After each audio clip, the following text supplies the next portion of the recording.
اللہ تبارک و تعالیٰ کے پاکیزہ نام سے آغاز کرتے ہیں جو بہت مہربان نہایت رحم والا ہے۔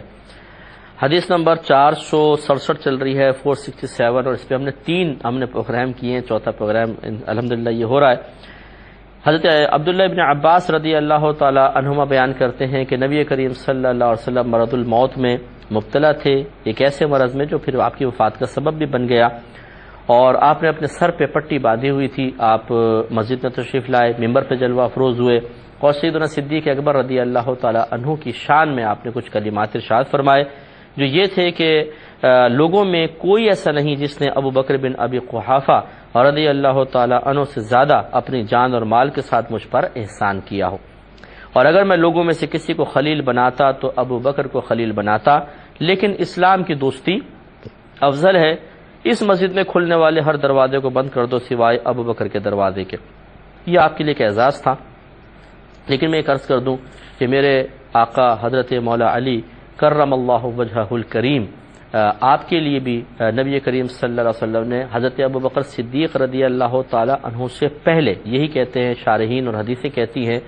آپ کے لیے بھی سرکار کی یہ حدیث ہے کہ علی کا دروازہ مسجد میں بند نہیں کیا جائے گا۔ تو یہ یہ صحابی ہیں جن کو شرف حاصل ہے، استثناء حاصل ہے۔ یہاں پر نبی کریم صلی اللہ علیہ وسلم نے چونکہ پہلے حضرت علی رضی اللہ تعالیٰ عنہ کے لیے یہ فضیلت بیان کر دی تھی، اب صدیق اکبر رضی اللہ تعالیٰ عنہ کے لیے بیان کر رہے ہیں، تو اس لیے یاد رکھیے کہ جو پہلے کرم فرما دیا گیا وہ منقطع نہیں تھا، دوسرے کرم کے اظہار فرما دیا گیا، تو یہ دو پھر مستثنیٰ رہیں گے۔ یہ نہیں کہ پھر حضرت ابو بکر صدیق رضی اللہ تعالیٰ عنہ کے لیے اگر فضیلت بیان کی تو حضرت علی کرم اللہ وجہ الکریم کا حجرہ کا دروازہ بند کر دیا گیا ہو، ایسا نہیں ہے، بلکہ یہ فضیلت پھر آپ کو بھی عطا کر دی گئی، اور وہ مقام تو اپنے مقام پر تھا ہی تھا۔ تو اس لیے یہ ضمناً میں نے یہ بھی عرض کر دیا کہ حضرت علی کرم اللہ وجہ الکریم کے بارے میں بھی سرکار نے فضائل و کمالات اسی قسم کے بیان فرمائے، اور انشاءاللہ جب یہ آگے ہم کتاب الفضائل وغیرہ کے اندر آئیں گے وہاں پر پھر آپ دیکھیے کہ ان بزرگوں کی کتنی عزت ہے، کتنی عظمت ہے، اور سرکار صلی اللہ علیہ وسلم نے کتنے خوبصورت الفاظ میں ان نفوس قدسیہ کے لیے کلمات ارشاد فرمائے ہیں اور ان کی شان کو بیان فرمایا۔ آگے چلتے ہیں، باب الابواب والغلق للکعبۃ والمساجد، کعبہ اور مساجد کے دروازے اور ان میں قفل لگانے کا باب، تالے لگانے کا باب۔ حضرت ابن عمر رضی اللہ تعالی عنہما اس حدیث کے راوی ہیں، اور حدیث کا نمبر ہے 468 حضرت ابن عمر رضی اللہ تعالی عنہما فرماتے ہیں کہ نبی کریم صلی اللہ علیہ وسلم مکے میں تشریف لائے، یہ فتح مکہ کا موقع تھا، سرکار نے مکہ فتح کر لیا ہے، اب آپ فاتح کی حیثیت سے تشریف لائے ہیں۔ تو کہتے ہیں مکے میں آئے، آپ نے حضرت عثمان بن طلحہ رضی اللہ تعالی عنہ کو بلایا، پھر کعبہ کا دروازہ کھولا۔ تو یہ عثمان بن طلحہ وہ صحابی ہیں، یعنی وہ پھر ایمان لے آئے تھے، اور وہ شخص ہیں کہ جن کے پاس یہ کعبۃ اللہ کی چابی تھی، دروازے کی، اور آج بھی کعبۃ اللہ کی چابی انہی کی نسلوں میں ہے، اور اس کی وجہ کیا ہے وہ پھر حدیث کا آخر بتائے گا کہ کیوں ان کے پاس موجود ہے۔ پھر نبی کریم صلی اللہ علیہ وسلم حضرت بلال، حضرت اسامہ بن زید اور حضرت عثمان بن طلحہ رضی اللہ تعالی عنہم، یہ سب کے سب کعبہ کے اندر داخل ہو گئے، پھر کعبہ کا دروازہ بند کر دیا گیا، یعنی دروازہ بند ہو گیا، سب باہر کھڑے ہوئے ہیں، یہ چار نفوس قدسی اندر چلے گئے۔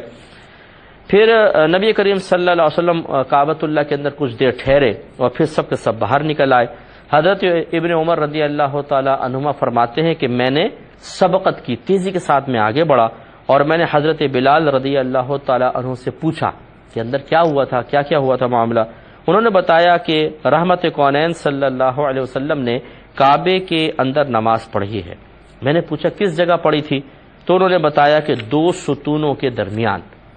حضرت ابن عمر رضی اللہ تعالی عنہما اس حدیث میں یہ کہتے ہیں کہ مجھے یہ خیال نہ رہا کہ میں یہ پوچھتا کہ آپ نے کتنی رکعت پڑھی تھی، تو یہ 2 رکعت کا ایک روایت کے مطابق 2 رکعتیں پڑھی تھی۔ تو اس میں دیکھیے نبی کریم صلی اللہ علیہ وسلم اپنے مختلف صحابہ کرام کو مختلف فضیلتوں سے نوازتے تھے،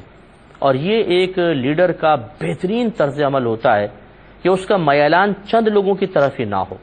ورنہ ہوتا یہ ہے کہ جو بقیہ کارکن ہوتے ہیں، بقیہ محنت کرنے والے ہوتے ہیں، وہ ایک خود بخود دل آزاری سی محسوس کرتے ہیں کہ محنت ہم بھی کرتے ہیں، کرم اس شخص پہ زیادہ ہوتا ہے، ایسا کیوں ہے؟ شکوہ بیدار ہوتا ہے، بغاوت ابھرتی ہے، اور پھر حسد پیدا ہوتا ہے۔ بعض اوقات حسد پیدا ہو جاتا ہے، اور جن کی طرف زیادہ کسی بڑے کا میلان ہو رہا ہے اس کے خلاف سازشیں کی جاتی ہیں، اور سب سے بس وہی بہترین طریقہ جو ہمارے خصوصاً مسلمانوں کے اندر بہت زیادہ ہے کہ بڑے کی نگاہوں سے اس کی عزت کو ختم کروا دو،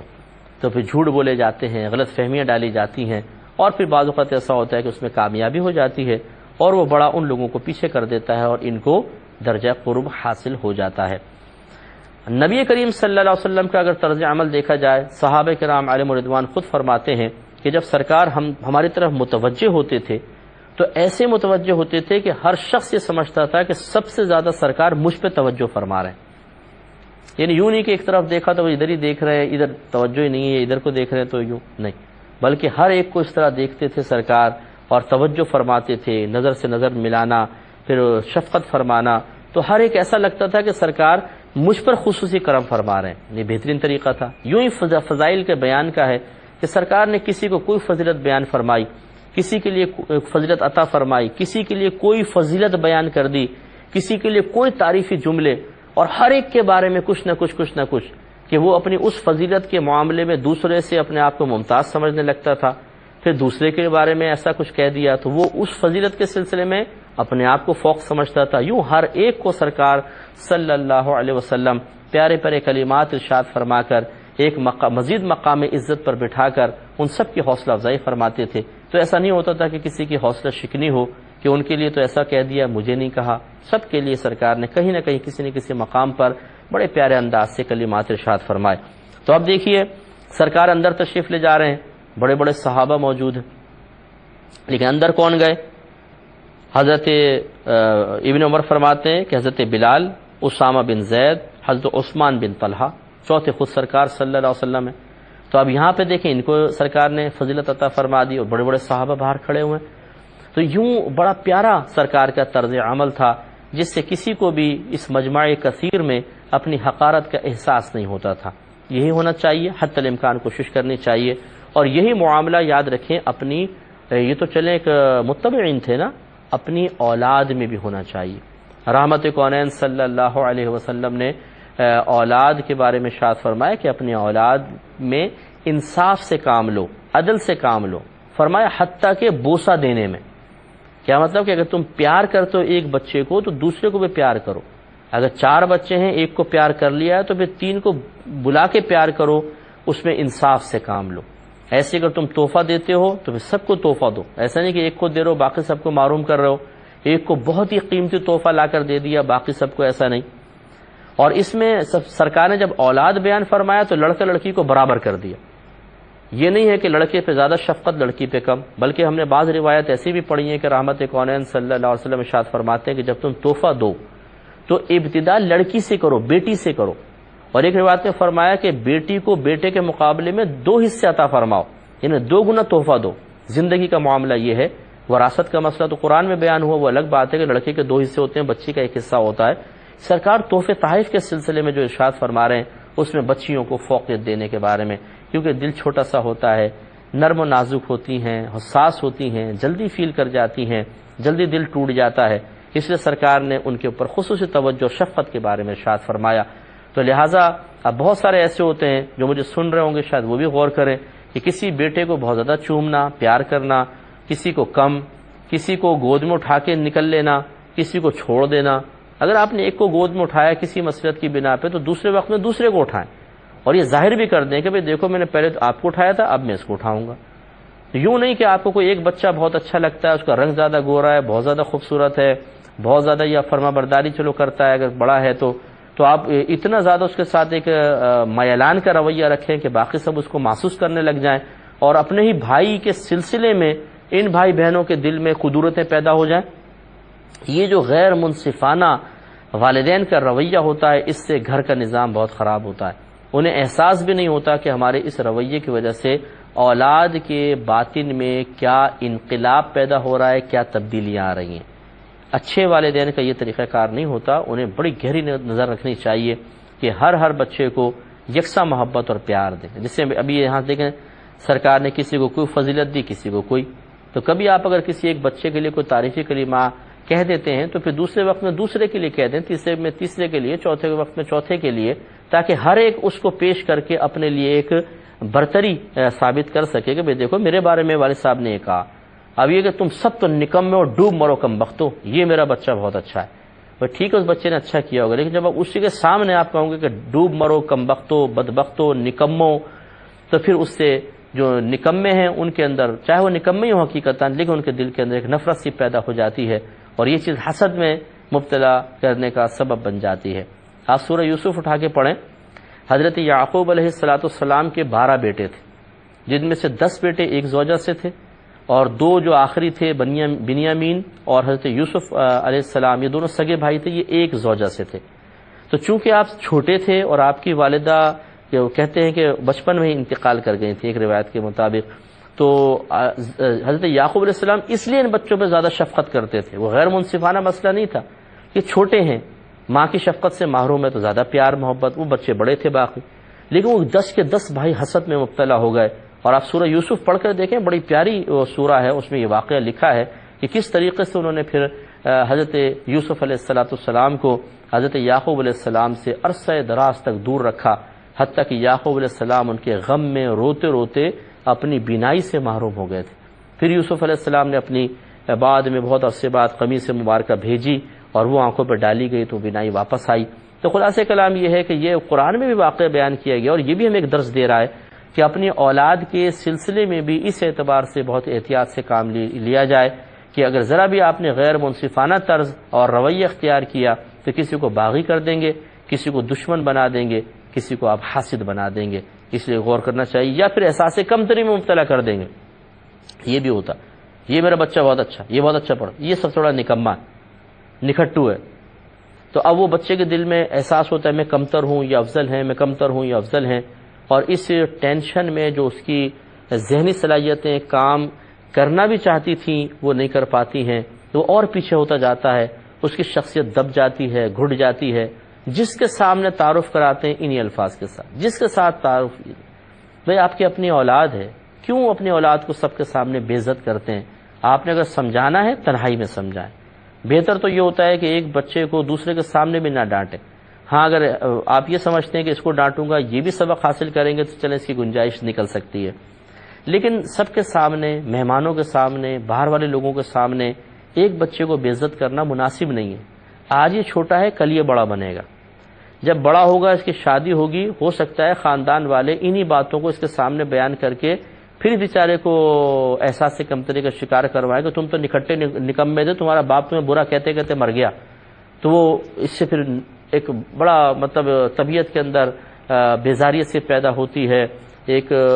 کمی کا احساس شدت کے ساتھ اسے اپنی گرفت میں لے لیتا ہے، اور اس کو اس ٹینشن تک، اس ذہنی اور باطنی اور قلبی اضطراب میں مبتلا کرنے والا کون ہے؟ کوئی دشمن نہیں، اپنے ماں باپ۔ تو یہ تھوڑی سی عدم توجہی کی بنا پر ایسا ہو جاتا ہے، اس کو نہ کریں، اس کو ختم کر دینا چاہیے اس رویے کو۔ اب اس میں دیکھیں کہ جب وہ باہر آئے تو عبداللہ ابن عمر رضی اللہ تعالی عنہما، یہ حضرت عمر فاروق رضی اللہ تعالی عنہ کے صاحبزادے ہیں اور صحابی ہیں، اور آپ کا یہ طریقہ کار منقول ہے، محدثین بھی لکھتے ہیں، مؤرخین بھی لکھتے ہیں کہ عبداللہ بن عمر بڑا جستجو رکھتے تھے کہ سرکار نے کیا کیا، اور جو سرکار ادا کرتے تھے آپ اس کو اپنانے کی کوشش کرتے تھے، حتیٰ کہ ایک مرتبہ روایت میں آتا ہے کہ آپ ایک دفعہ ایک اونٹنی کو لے کر گئے اور ایک درخت کے گرد اس کو گھمایا، تو کسی نے پوچھا کہ آپ یہ کیا کر رہے ہیں؟ کہا کہ مجھے نہیں پتا، کہ